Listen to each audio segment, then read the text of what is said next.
Kc and by Kb for the reaction. Ratio Kc by Kp என்னது அப்படின்னு கேட்டிருக்காங்க. So KP கேசி ரிலேஷனை memorise பண்ணி வச்சுக்கோங்க. கடைசியில் நான் டெரிவேஷன் சொல்கிறேன், ஓகேவா? So KP is equal to KC into RT of del Ng. இந்த ரியாக்ஷன் வந்து எப்போவுமே உங்களுக்கு யூஸ் ஆகும். ஸோ வந்து இதை மெமரைஸ் பண்ணுறது ரொம்ப better, okay? But then derivation also தெரிஞ்சுக்கணும், ஓகேவா? ஸோ இன்கேஸ் இது மறந்து போயிட்டா டெரிவேஷன் போட்டுக்கலாம்ல, அந்த ரீசனுக்காக, ஓகே? ஸோ இப்போ ஃபஸ்ட்டு நம்ம வந்து இதில் என்ன கேட்டிருக்காங்க, கேசி பை கேபினா என்னது? அப்போ நம்ம என்ன பண்ணிக்கலாம்? ஸோ கேபி கேசி ஃபஸ்ட்டு எழுதிப்போமே, ஆர்டி del Ng என்னதுன்னு ஃபஸ்ட்டு கண்டுபிடிப்போம், ஓகேவா? ஸோ del Ngனா என்னது அப்படின்னா ப்ராடக்ட்டுக்குள்ளே, அதாவது கேஷியஸ் ப்ராடக்ட்ஸ்க்கு மட்டும்தான், அதுக்குள்ளே ஸ்டாக்கியோமெட்ரி மைனஸ் ரியாக்டன்ட்டுக்குள்ளது, அதுவுமே கேஷியஸாக இருக்கணும். ரிமெம்பர் இதில் இந்த கேஷியஸுங்கிறது ரொம்ப இம்பார்ட்டன்ட், கேஷியஸ்க்கு மட்டும்தான் இது வரும், ஓகேவா? ஸோ ப்ராடக்டில் கேஷியஸ் டேர்ம்ஸ் எத்தனை இருக்குது? 2 டைம்ஸ். மைனஸ் ரியாக்டன்ட்டில் 1 இங்கே இருக்குது, 3 இங்கே இருக்குது, 4 டைம்ஸ். ஸோ டோட்டலி என்னது? -2. அப்போது இந்த del Ngக்கு பதிலாக நான் என்ன போட்டுக்கிறேன்? -2 போட்டுக்கவா, ஓகேவா? அடுத்து எனக்கு கேசி பை கேபி எப்படி எழுதிக்கிறது? நான் இந்த கேபி டிவைடட் பை ஆர்டின்னு இதை டிவிஷனுக்கு கொண்டு வந்துடுறேன். ஆர்டி -2 இஸ் ஈக்குவல் டு கேசின்னு வச்சுக்கலாம். அடுத்து இந்த கேபியை இங்கே கீழே கொண்டு வரலாம்ல. So KC divided by KP is equal to 1 by RT of -2. இப்போ இந்த ஆர்டியை மேலே கொண்டு போய்க்கலாம். ஆர்டியை மேலே கொண்டு போனால் ஆர்டி ஸ்கொயர். ஏன் நான் இதெல்லாம் பண்ணேன்னா அப்போ தான் நம்மளுக்கு ஆப்ஷனில் வந்து எது இருக்குதுன்னு செக் பண்ணி தான் நீங்கள் இதை பண்ண வேண்டியிருக்கும், ஓகேவா? ஆப்ஷனில் பாருங்கள் ஆர்டி ஸ்கொயர் இருக்குது, எனக்கு ஆர்டி ஸ்கொயர். இல்லாட்டி ஆப்ஷனில் 1 பை ஆர்டி -2 இருந்துச்சுன்னா பிரச்சனை இல்லை, அதே கூட எடுத்துக்கலாம். ஆப்ஷனில் ஆர்டி ஸ்கொயர் இருக்கிறதுனால அதுக்கேற்ற மாதிரி டிரைவ் பண்ணியிருக்கேன், ஓகே? ஸோ இதில் மெயினாக இந்த ஃபார்முலா தான் ரொம்ப இம்பார்ட்டன்ட். கேபியும் கேசியும் எப்படி ரிலேட் பண்ணுறேன், அது எப்படி டெரிவேஷன்னு நம்ம பார்ப்போம், ஓகேவா?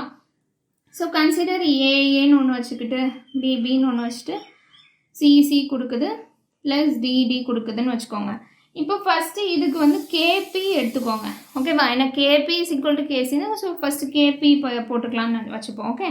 ஸோ பார்ஷியல் ப்ரெஷர் ரிமெம்பர் இப்போ போடுற எல்லாமே என்னது? Partial pressure stoichiometry C. இந்த சி மேலே போட்டிருக்கேன்ல, அது என்னது? பேசிக்காக இந்த முன்னாடி போடுவோம்ல, சி என்ன வேல்யூனாலும் இருக்கலாம், அதுதான் சி, ஓகே?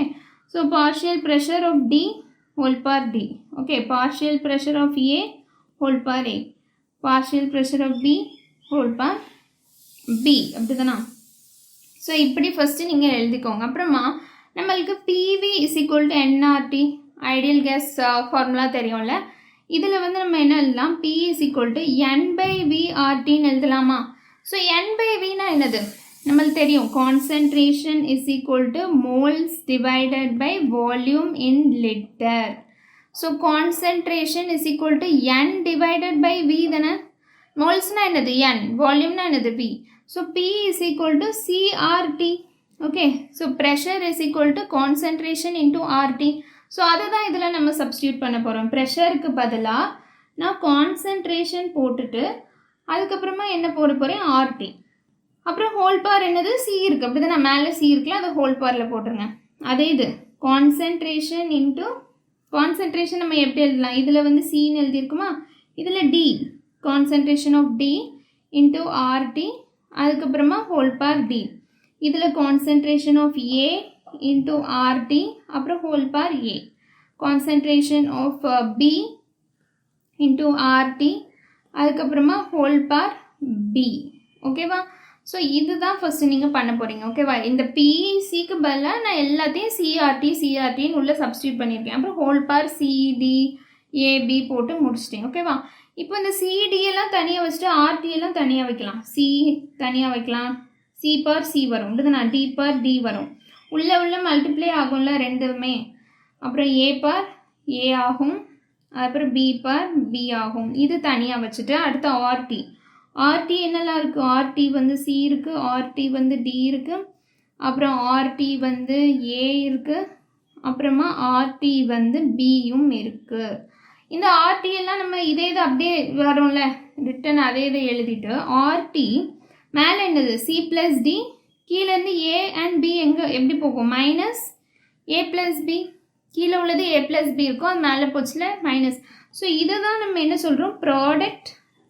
சிடி தானே ப்ராடக்ட், சிடி தானே ப்ராடக்ட். ஸோ ப்ராடக்டோட ஸ்டாக்கியோமெட்ரி மைனஸ் ரியாக்டன்ட்டோட ஸ்டாக்கியோமெட்ரி.